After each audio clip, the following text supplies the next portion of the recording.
Bonjour et bienvenue sur Boulevard BD. Aujourd'hui, le pré derrière l'église. Irlande. Kilkenny, un paisible petit village dans les années 1930. Paisible? C'est seulement l'image qui semble en résulter. Et pourtant, plusieurs choses divisent les villageois depuis de nombreuses années. Un village où les murs du seul pub, le Pink Clover, sont collés à ceux de l'église. Un village où le curé de la paroisse répète les prêches à destination de ses brebis égarées face au pré derrière l'église pour un troupeau de moutons qui prennent l'homme en noir pour Dieu.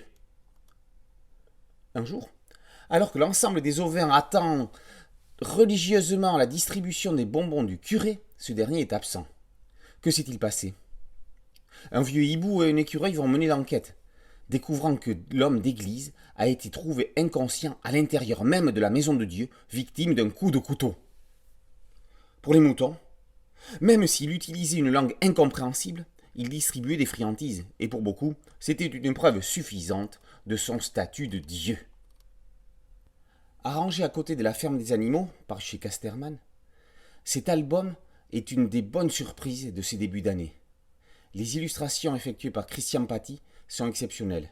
La trame scénaristique signée Chris est très originale, à mille lieues de ce qu'il fait en Heroic Fantasy. Chris montre une nouvelle facette de son talent.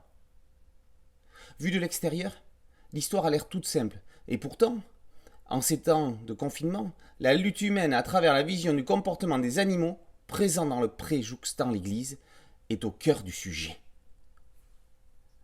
Le pré derrière l'église, par Christian Paty et Didier Chris, est paru aux éditions Soleil.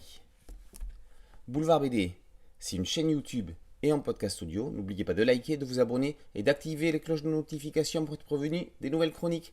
A très bientôt sur Boulevard BD. Ciao!